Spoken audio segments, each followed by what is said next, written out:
Okay, lesson 7. 2 simple secrets to getting started. Goal setting and accountability buddies. In this lesson, you'll learn about how setting a goal, then telling someone about it, can make a huge difference in your ability to accomplish it. We'll continue to follow the story of Agile Adventurer Ana. We'll find out who she chooses to tell and what happens. By the end of this lesson, you'll have a new tool around Agile goal setting and accountability buddies to help you succeed at active listening. So now that Ana has realized the benefits of active listening, she wonders, okay, how can I actually succeed at this? Sitting down to her desk the next morning, she remembers her colleague Leah telling her about a study by psychologist Gail Matthews showing that if people write down their goals, they're 33% more successful. And if they tell someone about it and commit, they're 67% more successful. In fact, yesterday in the monthly Agile Community of Practice get-together, Ana's colleague Leah mentioned a Forbes article called How to Get or Be a Good Accountability Buddy. So Ana pinged Leah over chat and asked her about it. Leah chatted her back right away. Yeah, it's a great article. It's about making an imperfect plan and then challenging each other, even around stretch goals. Ana typed back, that sounds really helpful. Another chat popped up from Leah. I'm a black belt procrastinator, she wrote. I loved the idea from the article on using buddy check-ins as deadlines.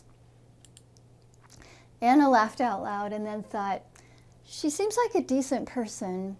I'm going to take a risk.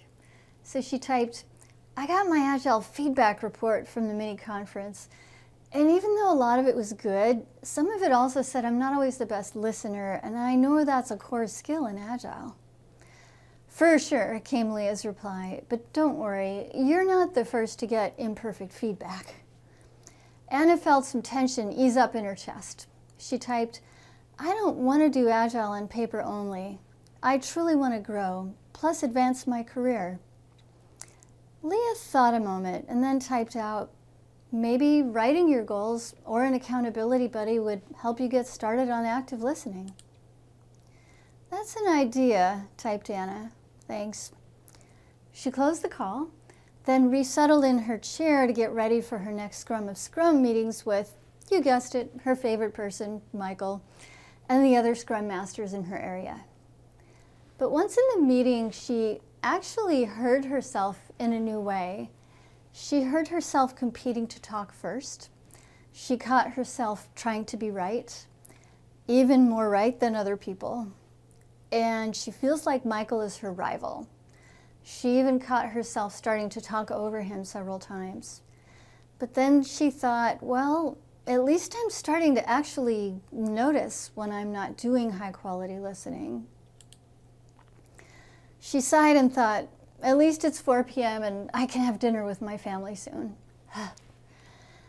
But that night at dinner, as Caitlin tells about a goal she made at soccer practice that day, Ana's staring out into space, thinking about her meeting that afternoon.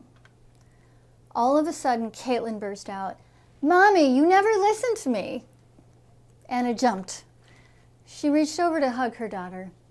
You're right, sweetie. I'm sorry. I've been distracted lately. Tell me about your goal.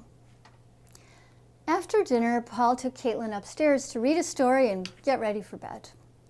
Ana stayed in the kitchen to clean up after dinner, and suddenly she hit a wall.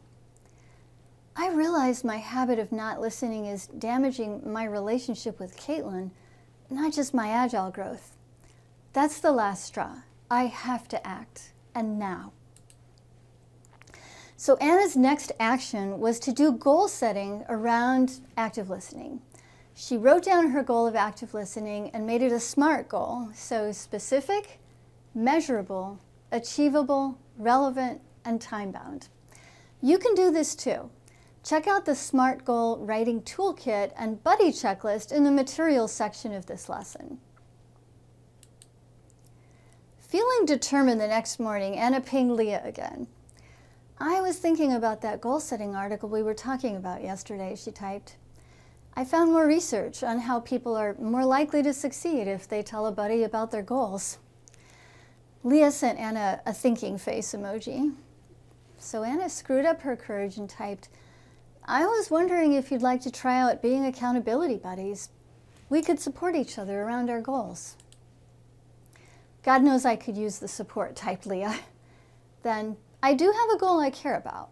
I'm an Agile product owner, but I really want to do a better job at backlog refinement. So sure, but let's really commit to it. And let's make it fun, like just doing something we like. Anna thought for a minute. How about if we make our meetings over coffee or hot chocolate? Done, typed Leah. So they set a time to update each other weekly at their favorite coffee shop. Anna closed her chat window, feeling hopeful. In this lesson, you learned about how setting your goal, writing your goal, then telling an accountability buddy can exponentially increase your chances of success at Agile and active listening. Check out the tool in the resources section of this lesson. It gives you, first, a way to set SMART goals around active listening and a friendly buddy checklist. In the next lesson, you'll learn about ways to move from theory to practice, using actual practice skills plus a simulation on what active listening actually sounds like.